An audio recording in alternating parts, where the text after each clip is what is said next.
Welcome to the Good Growing Podcast. I am Chris Enroth, horticulture educator with University of Illinois Extension, coming at you from Galesburg, Illinois. And we have got a great show for you today. We have a follow-up from last week's show. Last week, we were talking about the different types of vegetables that we were going to be growing in our gardens.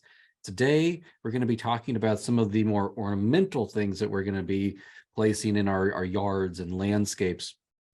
We're going to have a good conversation about sunflowers too. So you know I'm not doing this by myself. I'm joined, as always, by horticulture educator Ken Johnson in Jacksonville. Hey, Ken. Hello, Chris. You got your seeds bought from last week?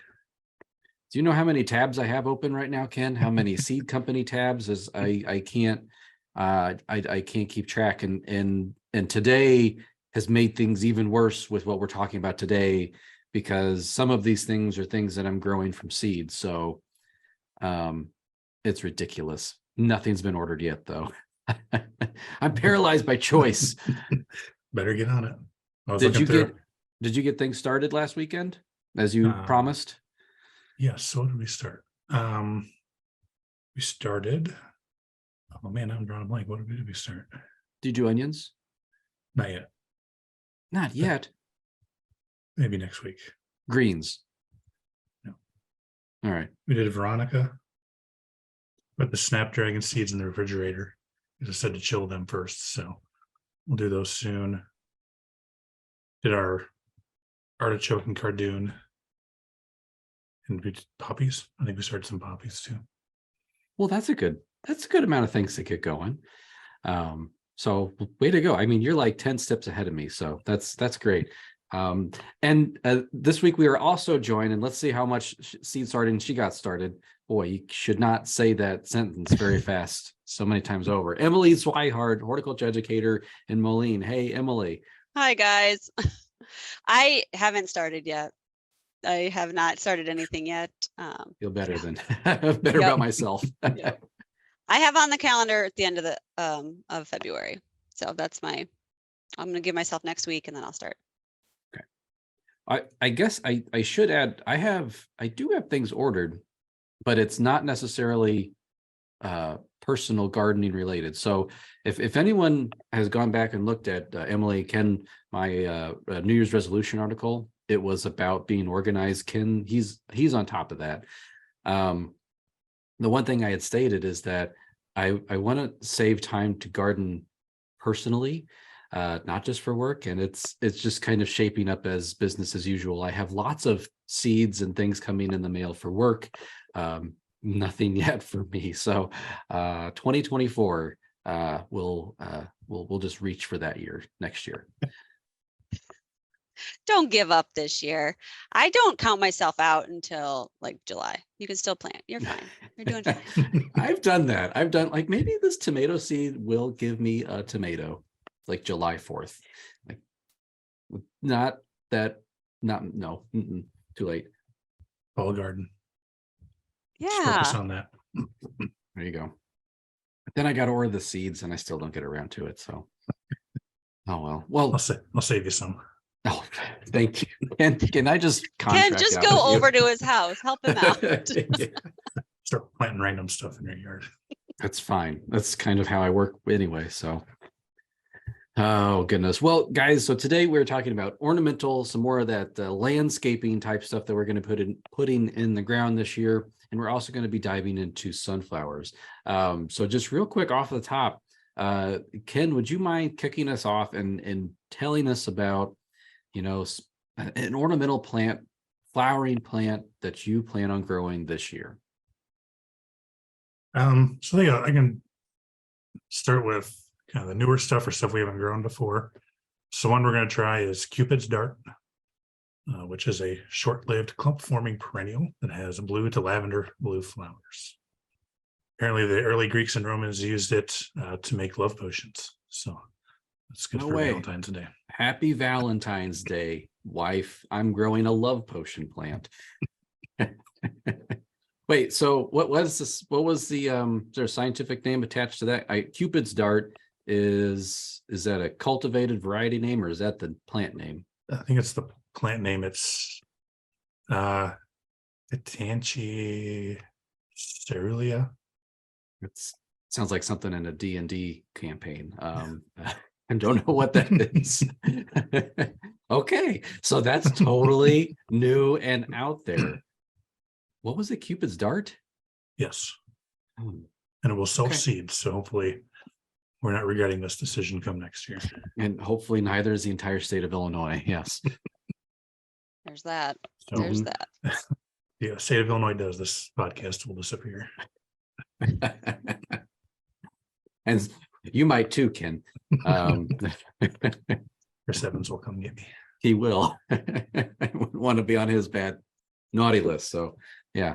So all right, Cupid's dart, you're kicking us off again, just like last week with Shizo, and like I don't even know what to do with that. And so Emily, help me out here. What are you growing this year that I can relate to and find on the easily maybe on the internet? Yeah, that's more my pace. So I guess I'll start out with all of my things. So one of my New Year's resolutions was to grow more cut flowers. My kids and I like to donate them to different, locations throughout our community. And so I was shopping with that in mind, growing some flowers for the purposes of cut flowers. And this is what I haven't grown before. I'm sure it's not unusual to many folks, but I haven't grown it. It is calendula. And so I'm going to grow the orange flash.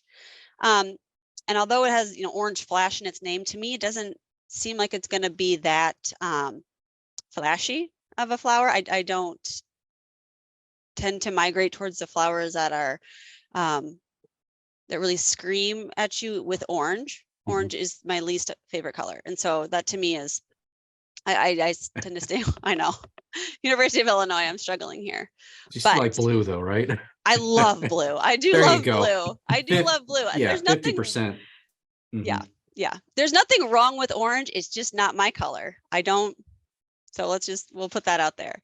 But this one is more subtle than that. It's got it describes it as having hints of peach and cream. And so I think as it grows, it'll blend nicely into a bouquet, hopefully with some of the other plants that I intend on growing, including sunflowers, which have some orange in them and are bright and sunshiny. But yeah, it says one of the things that, like, when you're growing cut flowers, to pay attention to is when and how to harvest them. And so I've been trying to track, like, knowing if I need to wait until this fully bloomed, or if it's just starting to start to open up. And this is at about 50%, which is unusual. Usually it's at the very first peak, or if you had to wait till they're totally open. So I'll have to make a note and keep an eye on this one, but looking forward to it. Well, very cool. So calendula, that is marigold. There's more than one type of calendula, if I'm mistaken. The Latin name for this is Calendula officinalis. So that might be a garden marigold. Ken, help us out. I cannot look this up here. I am. You two are the plant people, not me. No, Oh, come on, bug man. Hot marigold. Hot According marigold. to the interwebs. So I also have a few items too. When you describe the color orange, Emily, and how maybe the breeder or the nursery describes the color. And I have seen that in some cases where they're like, oh, it's orange. And then I grow it, it's like, no, it's not. No. Nope. Yeah. I mean, we already have to set ourselves up that blue, the color blue, is not really truly blue for most plants when they say it's blue. It's not sky blue, right, unless you're growing something like borage. That has a legitimately bluish flower. But I guess color can be subjective, especially that darn color blue. What color is the dress? Still can't agree on it. So oh dear, don't. Isn't that from like 2000, maybe even before that? So I shouldn't bring that up. Yeah, You're dating yourself. Showing your age, Chris. I am. I'm gonna be arguing about this dress when I'm like 80 years old. So, well, I will go and say that I've had a few things on my list that I want to grow. And this particular first grouping of plants is something that I am very interested in growing. And I think I'd mentioned this before on the podcast that I really want to expand some of the planting beds underneath our shade trees that we already have. I was really inspired by this when I read a former colleague of ours article, Kelly Alsip. She wrote about soft landings. So, we want to grow oak trees. We want to grow all these different trees that Lepidoptera feed on. So, the larva stage of moths and butterflies, they'll feed on their shade trees. But very often in their life cycle, that means they have to drop down to the ground, to the soil to pupate, or they overwinter, or, that is often part of the life cycle. A soft landing gives them a space that's not being constantly mowed or disturbed, that might allow them to have a more successful life cycle. And so I've been wanting to expand our planting beds, and I've seen places do this that plant large rings of like liriope underneath their shade trees, and basically you got to mow them in the spring, and that's about it. And so I am investigating sedges this year as an alternative to liriope, something that might be a bit more locally native, and that might also provide some type of like bird forage habitat for not only insects and birds, but maybe some of those small creepy crawly reptiles and amphibians. So not going to say I want to have snakes all over my yard, but I'll allow them to be there if they so choose. And so I actually was up visiting Emily last Saturday. She had a wonderful conference, nursery school in Moline, and the keynote speaker was Neil DeBold, and he talked about some really fun and interesting plants, native plants. But then I got to sit down and have lunch with him, and I asked him all about sedges. Never would have known there was so much to know about sedges, and the more you dig, the more you realize this is a massive group of plants. And so the sedges that I've narrowed my list down to is Carex radiata, which is Eastern Star Sedge. It's a shorter sedge. And then there was Carex vulpinoides or vulpinoidea, which is the fox sedge or brown fox sedge. I think it goes by a couple names. And those two I'm primarily growing from seed. And so I'm going to have flats of seed whenever I get around to ordering seed, and it has to be cold treated. So it has to go through a cold treatment. So I'm going to do that in the fridge since it's not cold out. It's February and it's not cold out right now. And the other one that I was really convinced, and I talked to Neil about this, I said, Neil, I really want to start Carex pennsylvanica or Pennsylvania sedge from seed. He's like, good luck. He said, Carex pennsylvanica does not bear seed like you typically would see. It's not up here, it's way down on the ground, and it's a lousy developer of seed and takes a lot of labor to harvest it, takes a lot of germination effort, so on. So seed is not a good option. He said most of it is propagated vegetatively, and he said right now Carex pennsylvanica is a hot plant, and it's really hard to find because it's being sold out everywhere. So I'll probably get only a handful of those because they're expensive, but they spread, and so you got to start somewhere with them. So that's what I'm going to do, at least in a couple parts of my yard. We're going to expand some of those mulch rings under the trees, and we're going to put in sedges. That sounds really great. That sounds really neat. Sedges I think they're underappreciated. So they look like grasses, right? Yep. For the most part. And I think that they're a really good option like for those shade places, but then also wet places, like in your yard, or if you've got some extra moisture in the soil in certain areas.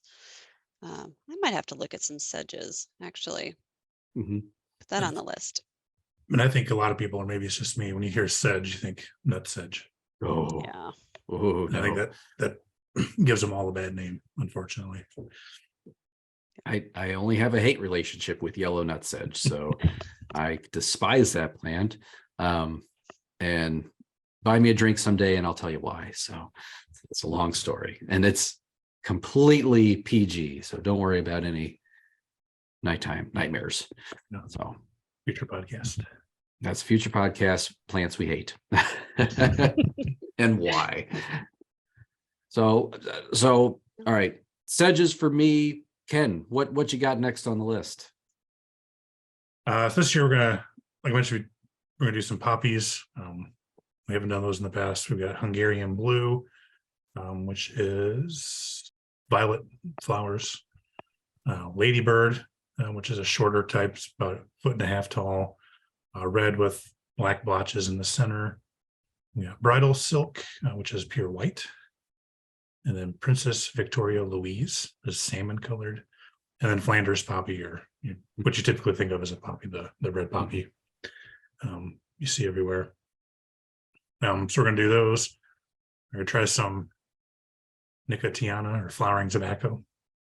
That's another new one. So we got two different types for that. We got Cranberry Isles, Smoky Mauve, White, Pink, Violets, and Dusky Dark Purple for those. And then Old Fashioned Mix, which is just a bunch of different colors of white, fuchsia, maroon, and purple.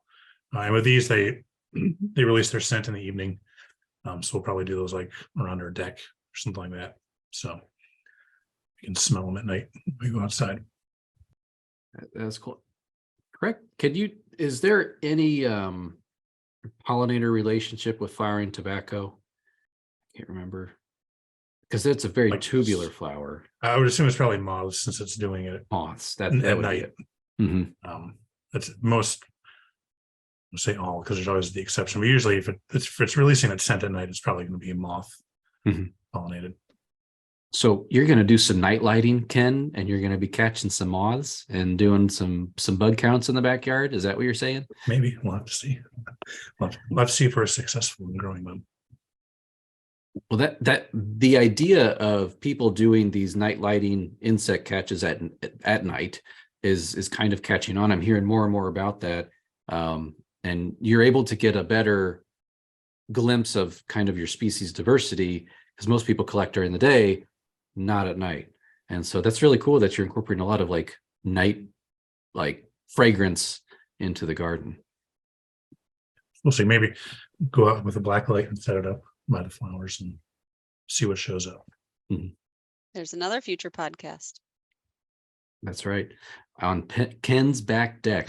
That might be a whole new different show. What shows Ken's up on Ken's back deck? Maybe we'll get to hear that nut sedge story too from Chris. Yes. Mm-hmm. Mm-hmm. So Emily, what's next on your list? Yeah, so like I said, purchase seeds with the intent of including them in a bouquet. And so again, this is not a wildly unusual flower, but I'm going to grow snapdragons again this year. I grew them. They have a like, for me, they go back to my childhood. I remember playing with the flowers as a kid, getting them to snap. And so I'm going to grow. I am definitely going to grow the traditional snapdragons. There are some double azalea-like snapdragons I'm on the fence over buying, not because I don't want to, but because I don't know if I have enough space for all of the things that I have purchased so far. That's never really stopped me before, so it's probably going to happen. But a couple of different things with snapdragons. So I just bought a mix. I spent far too much time looking through all the different options for snapdragons, and then I just said, you know what, heck with it, I'm going to buy the mix, and there it goes. So within this mix, there's one called Apple Blossom Bicolor, which has some light pink and white on it. There's Cherry Rose, a Royal, yellow, white, red, orange is in the mix, and I will accept it and love it. Lavender and pink. So it's going to have a rainbow of colors within the garden. I like these for cut flowers because they add like a vertical element to a bouquet, which is really nice, to incorporate to a bouquet. They're also edible. And so I'm actually going to try, we'll just see. I don't know if they're just pretty to look at and as a garnish, or if they actually have some decent flavor to them, but I'm going to try that. We grow pretty organic in our garden, so feel comfortable trying a few of the flowers. But culturally, at that same conference that we were at, Chris, where we met, a colleague of ours was talking about her cut flower gardens, and she grows in raised beds, but they are square or rectangular. And she talked about staking and supporting cut flowers so that you can get long, straight stems. I've never done that before, but I'm committed to doing it at least with some of my flowers this year. And so I traditionally grow in our vegetable garden. We just rotate things around. It looks very much like a production bed instead of a ornamental bed.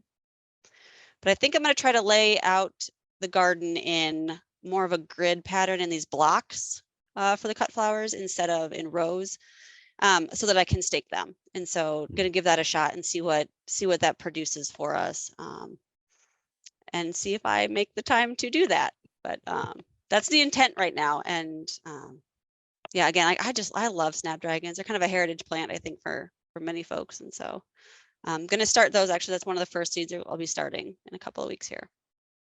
Are you gonna stake individual plants, or you're gonna get like the mesh and grow them through that? My plan was neither.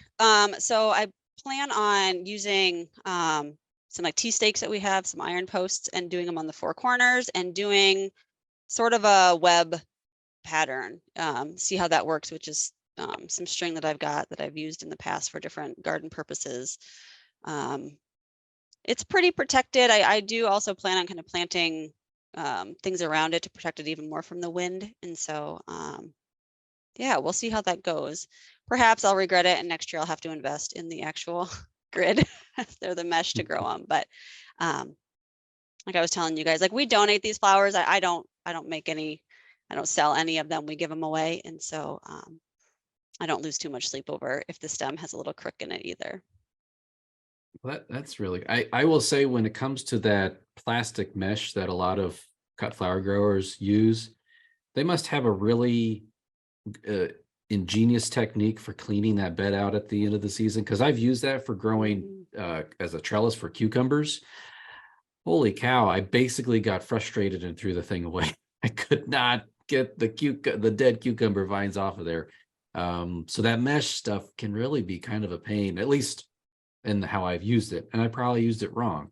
And so yeah, I'd be curious to know how well the spider web technique with the T-post works this year, because I like the way that sounds better than having to clean out that plastic netting every growing season.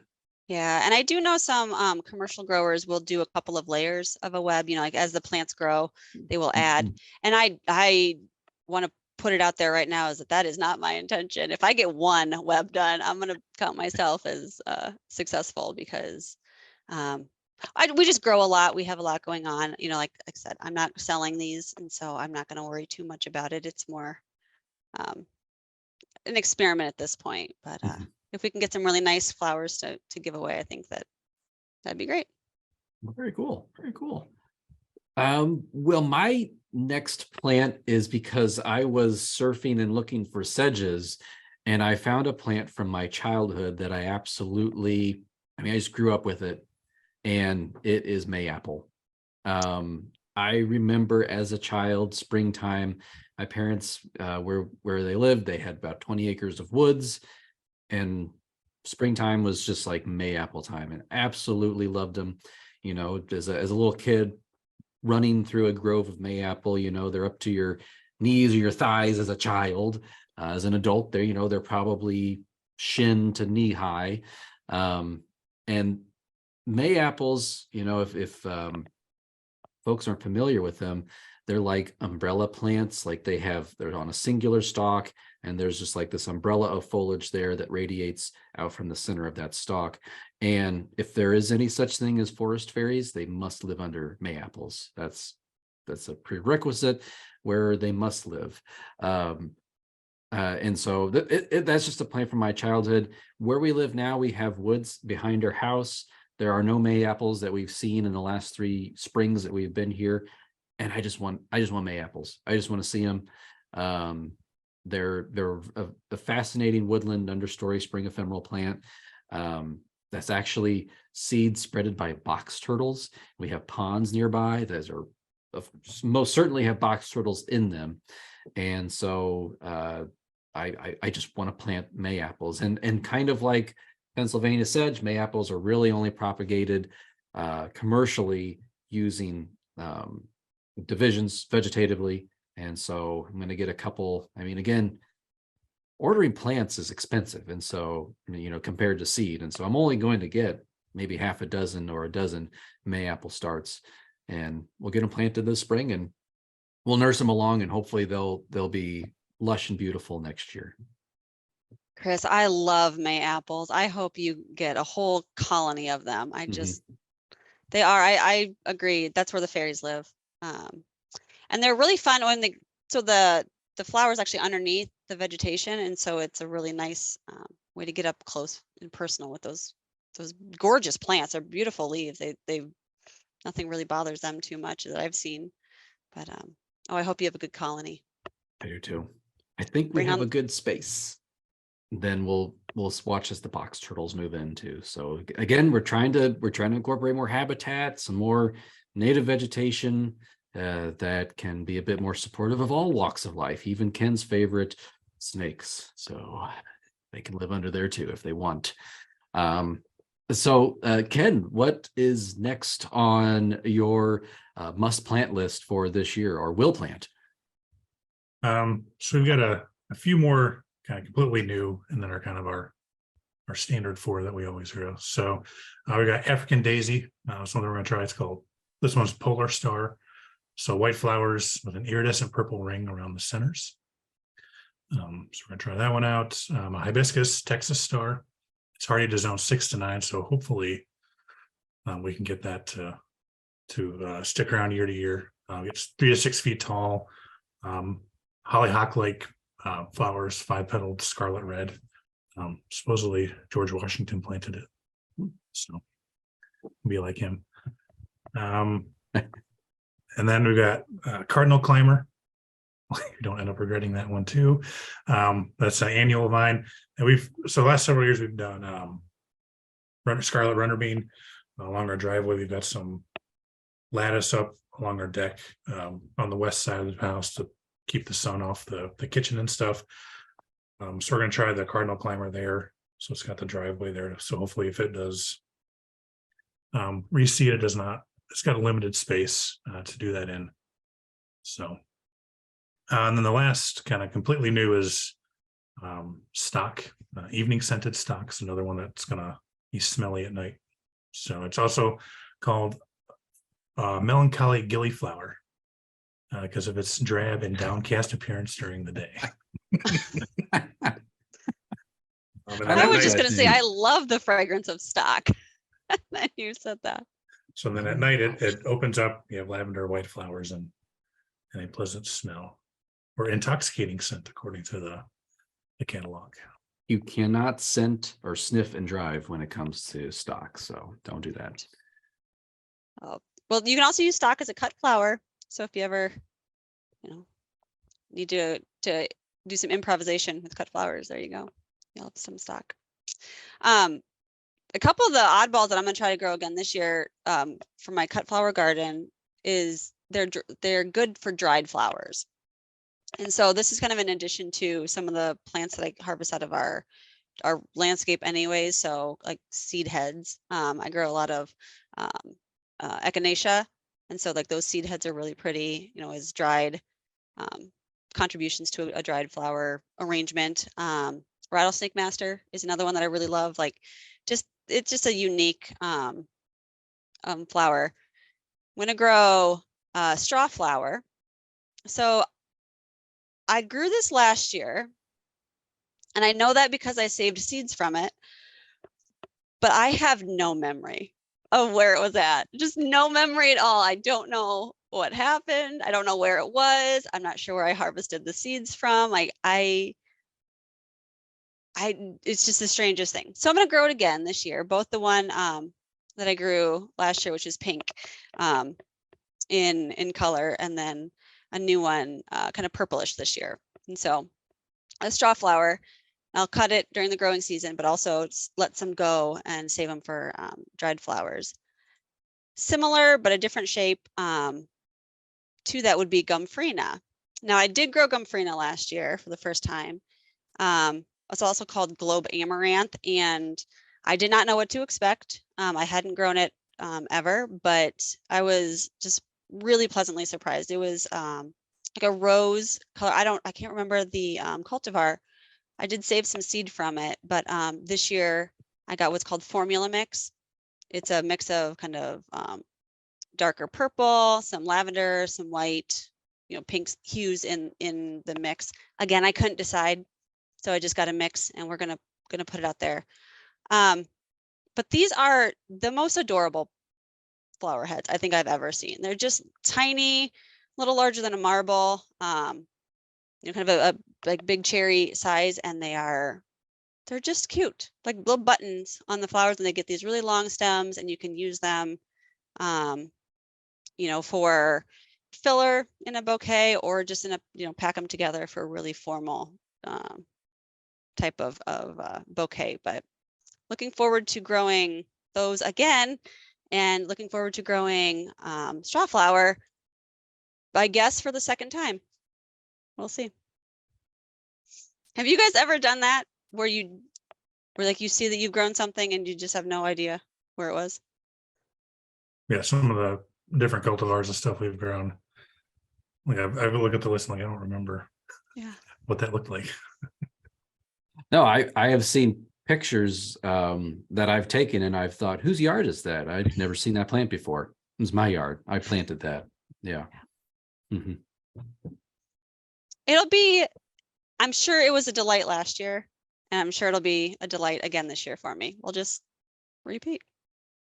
Well, I really love the different types of amaranths, especially when you get into the different flower shapes too, which are really, really, I think, neat to see. Reminds me of some of those like Celosias, like coxcomb, which has the just bizarre. It's like, you know, when you do a science fiction movie and you want a bizarre looking flower, let's go with some of the amaranths, some of the coxcombs. Let's go with those because they just don't look like they're from this planet.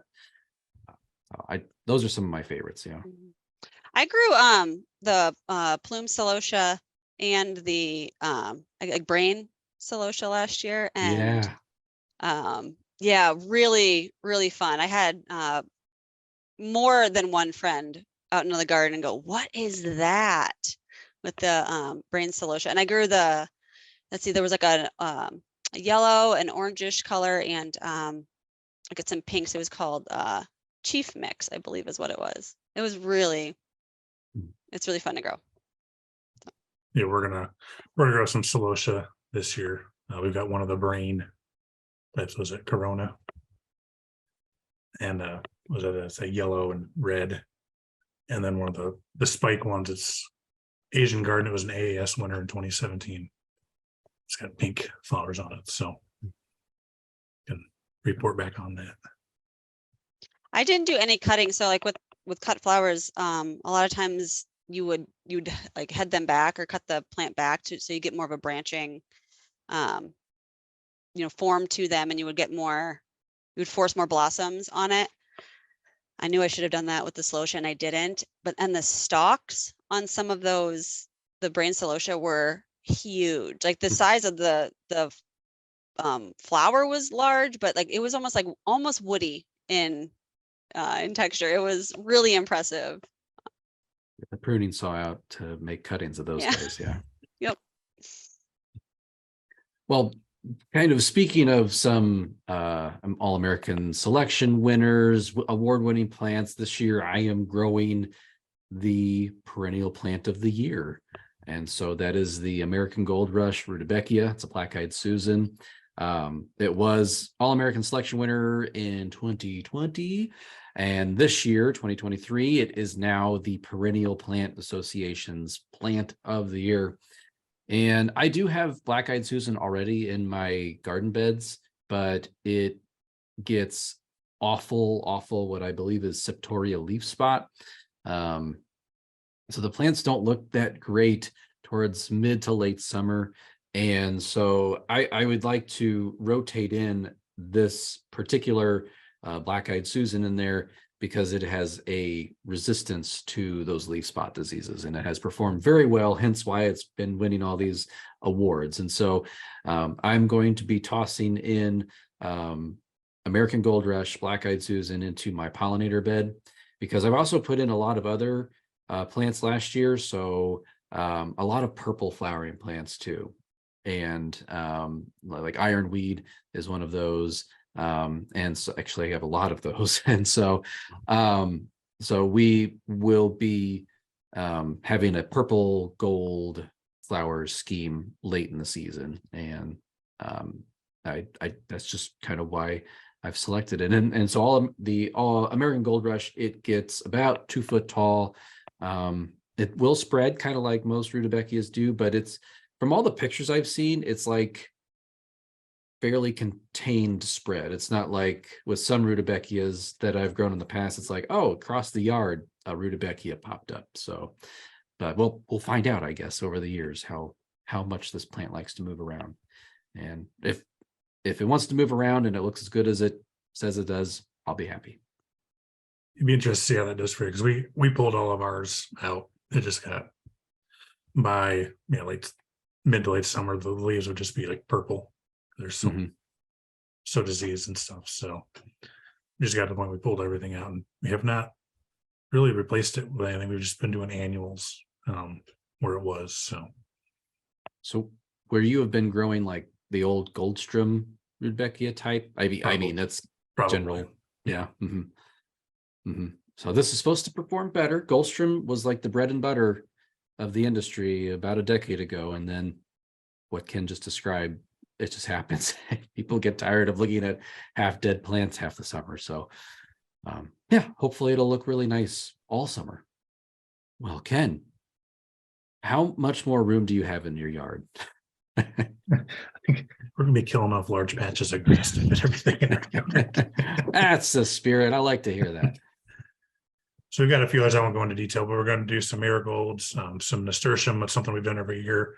I've tried to get, we've got one of the railing pots you fit onto like a deck railing, grow the nasturtium over that. I have not been successful the last 2 years.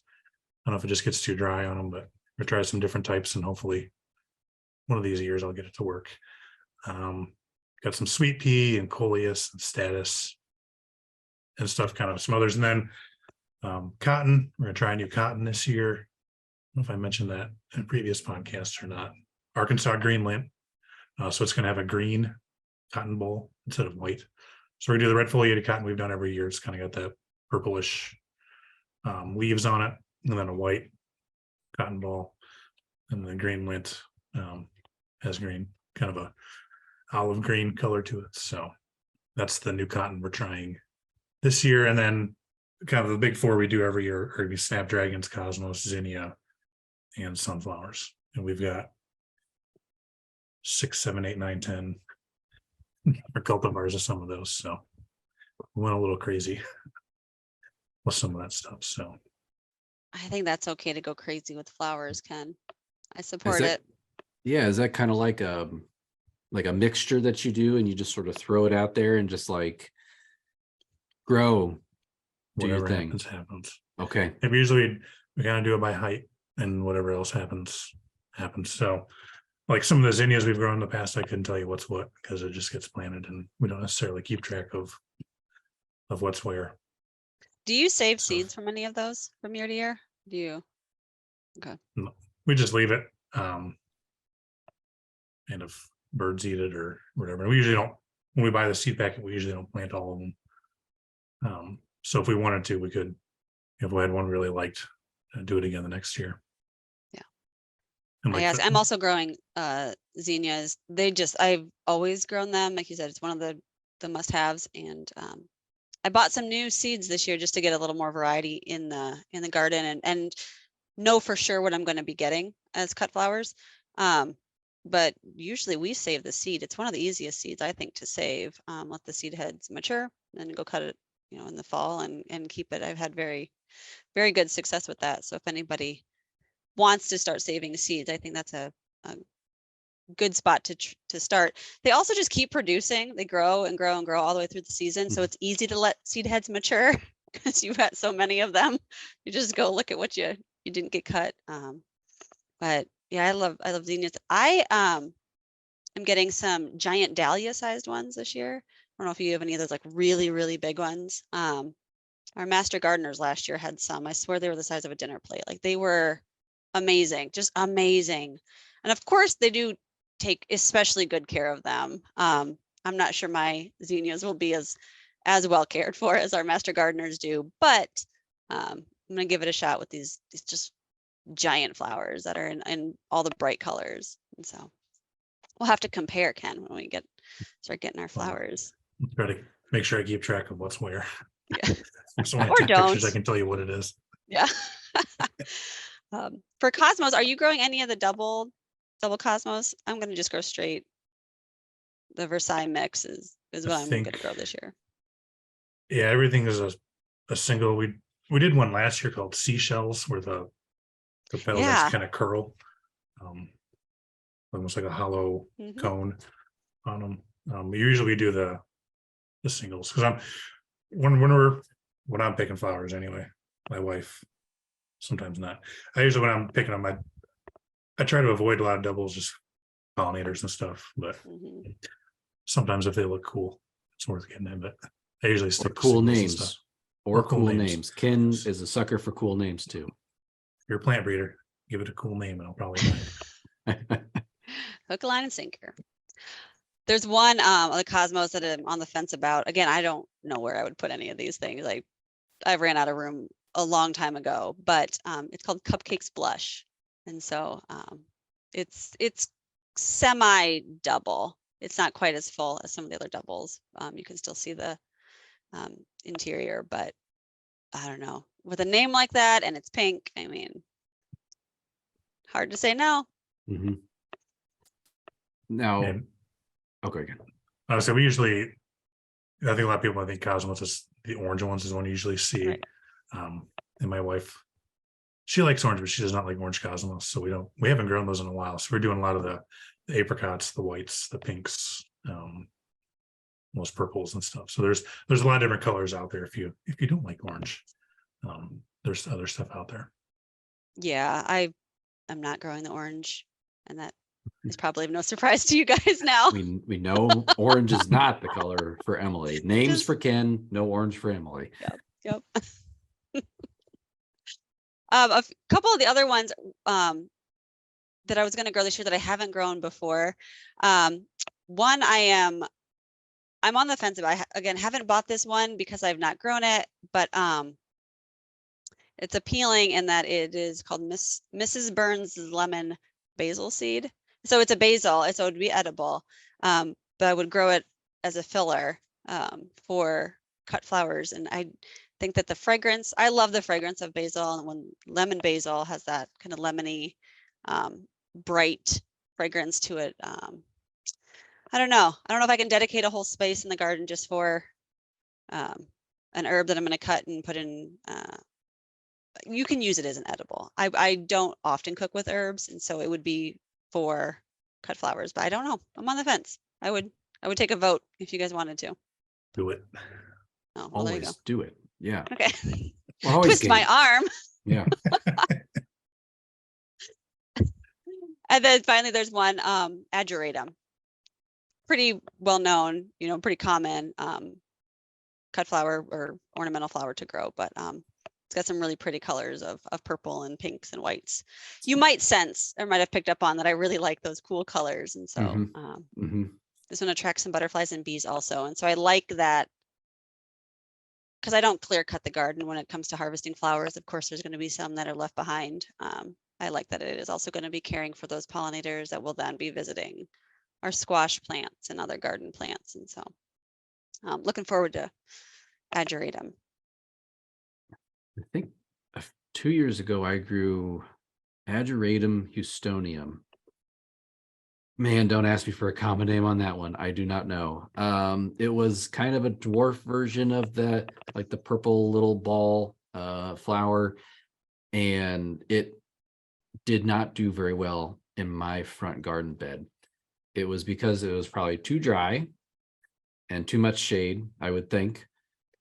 So I replaced it middle of the season, and I bought one of these. I bought Lungwort. I know it as Bethlehem sage. It's Pulmonaria saccharata.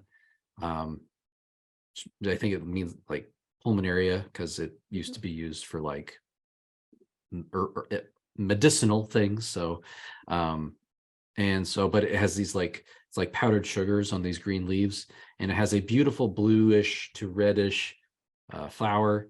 And I got one of those last year. I'm getting a bunch more this year because it did great in this like really lousy, dry, shady flower bed that I have. it's performed fantastically, and it looks good even after it's done flowering. And so I'm gonna put that in the ground this year. In the description here for this is the ageratum houstonianum. Probably similar to what, it might be a different color than what you grew, but it does say fertile soil with good drainage. And so gonna need to pay attention to where we put Didn't that have one. that. Yeah. Yeah. Did Yeah. not have that. Read the labels. Oh, that's right. We should always read those labels. Wink. And believe them when you That's read right. them. It's not like, oh, I have nowhere to put this plant. Let's try right here. You can do that. You just Mhm. might have the results that you Exactly. you And want. I should not have expected anything more than I got. So yeah. So have either of you heard of the not new, but newish Hosta? I think it's called Lipstick Blonde.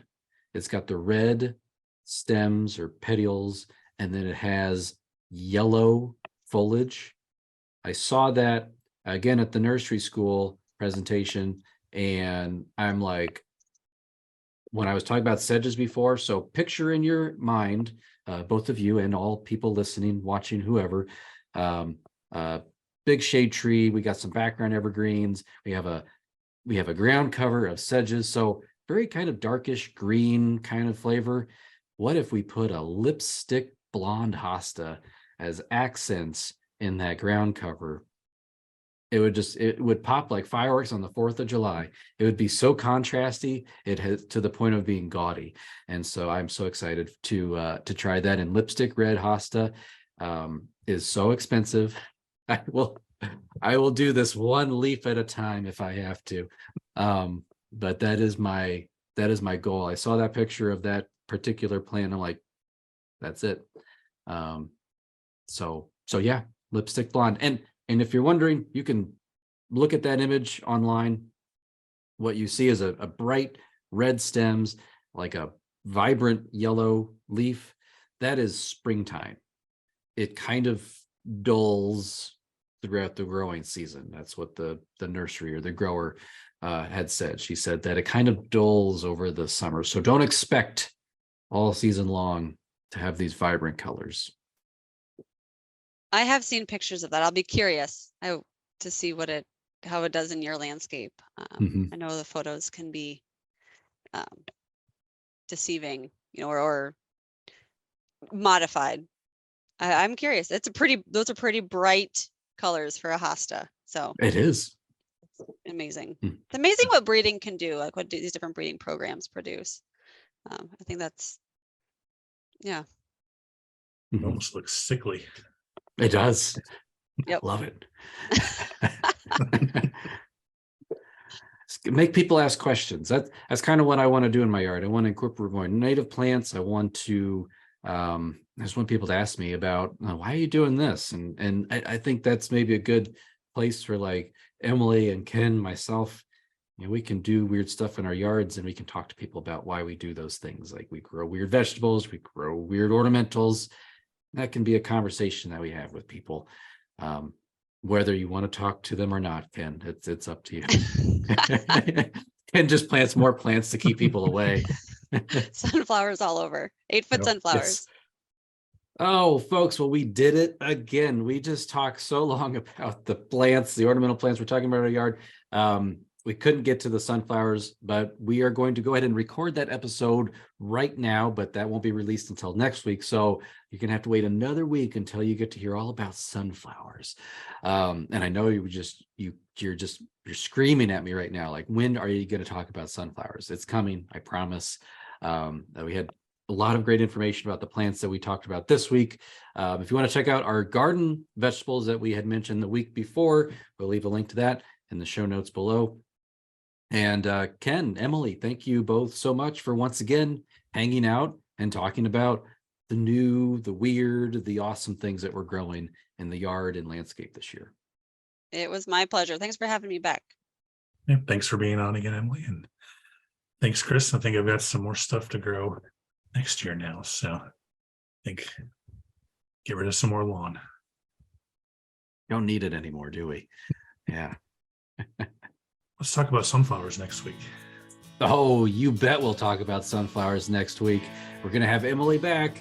And we're going to finish out this conversation that we've been having for a good almost month now about plants that we are growing in our home gardens, our home landscapes. We're going to round it out with sunflowers. So that'll be a fun tail end to this series that you won't want to miss. So listeners, thank you for doing what you do best, and that is listening, or if you're watching this on YouTube, watching, and as always, keep on growing.